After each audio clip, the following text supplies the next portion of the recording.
kelompok muncul. Nah, inti dari itu semua adalah berharap adanya tudung. Saya bilang tudung itu apa? Jalan kaki, ya tinggal jalan kan gitu. Akhirnya bercerita bahwa itu sebuah ritual. Saya tertarik. Nah, kenapa kami tertarik dari Laskar Matan Ali Kesultanan? Ini akan saya manfaatkan untuk menunjukkan ke dunia bahwa Indonesia toleran.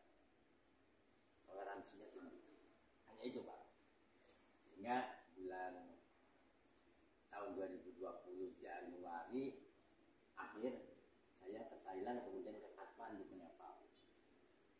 Kalaupun jadi, saya sebagai tuan rumah atau yang mengawal, bagaimana sih cara melayani, menghormati, bagaimana menyerahkan pendapatan itu apa, kami belajar. Hari ke-28 saya disuruh pulang oleh konjen di sana karena COVID. Nah, bakalan itu Pak. 2022 akhir Pak Weli kontak. Tudung menjadinya tuh. Jadi akhirnya kami tanggal 4. Kami kan nggak tahu sistem Pak. Jadi pemikirannya bahwa tudung itu tanggung jawab kita. Karena kan ceritanya sama saya. Karena pihak-pihak yang Pak Bandewawan apa tidak menceritakan bahwa nanti ada yayasan mahal, ada persiapan juga enggak. 4 Januari saya kirim surat termasuk ke Kementerian Agama. Sampai tanggal 17 Maret kami berangkat ke Thailand 2023 tidak pernah ada izin dan lain-lain. Nah, cuma saya berbicara begini, izin ini sih cerita dulu. Kalau pemerintah, kalau misalnya umat Buddhis dan lain-lain tidak menganggap tudung ini sebuah hal yang istimewa, saya orang Muslim menganggap istimewa, dan saya akan melepas Thailand. Anggap aja para bandar itu turis datang ke Indonesia, mau berenang ke, mau jalan ke, tanggung jawab saya. Kan gitu Pak. Yang penting tidak melanggar undang-undang imigrasi. Saya kata begitu. Saya nggak tahu kalau Pak Willy ini berjuang keras akhirnya mendapatkan izin. Detik terakhir kami di Singapura mau masuk ke Batam. Saya jalan Pak. Dari ibu kota Nakhon Sitamarat, Thailand Selatan. Sampai ke masuk pulang lagi ke Indonesia karena puasa. Balik lagi, mau lebaran pulang lagi. Sampai datang ke Aceh Subari. Pak Dirjen bisa baca bahwa di Kementerian Luar Negeri ada kawan diplomatis. Itu kan membuat kami bangga bahwa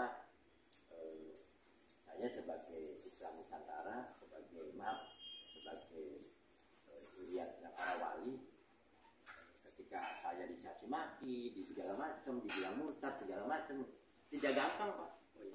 Kami Matan Ali itu tidak gampang untuk mengawal itu, karena akan dibentur lah di Jakarta itu ya. Saya siap.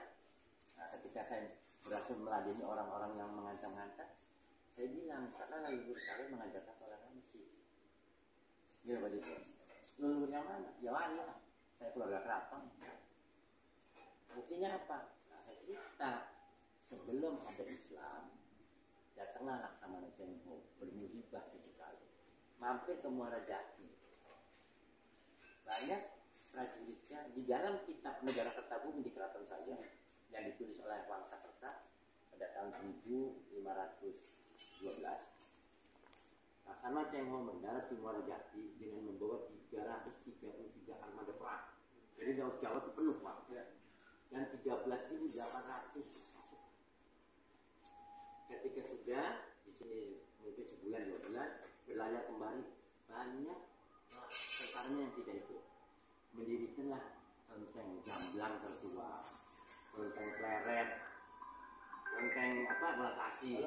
Nah, 80 tahun kemudian Cirebon jadi pusat pengembangan agama Islam, pusatnya para wali. Tapi orang non muslimnya, tempat ibadah non muslimnya tidak pernah disentuh, nggak pernah dikabir-kabirkan, nggak pernah dipaksa masuk Islam. Itu dijaga, dan itulah ajaran leluhur saya. Makanya saya itu siap jadi tuan rumah. Hanya tanggal 17 Maret saya berangkat tanpa bawa dokumen Pak. Maksudnya dokumen untuk tudung ya Pak. Ternyata Pak Willy bergerak cepat. Ketika udah mau masuk Singapura Pak, baru keluar. Saya bilang Pak Willy nggak dikasih izin sama pemerintah, nggak apa-apa, saya tanggung jawab. Saya akan menunjukkan bahwa Indonesia toleransi. Saya muslim asli, yang dikawal adalah tokoh Buddhis. saya jalan kaki gitu. Saya sambil bikin video. Nah, kemudian saya biaya sendiri. Kenapa gitu? Kami biaya sendiri, Thailand dan lain-lain. Kami teman-teman kenali, saya beli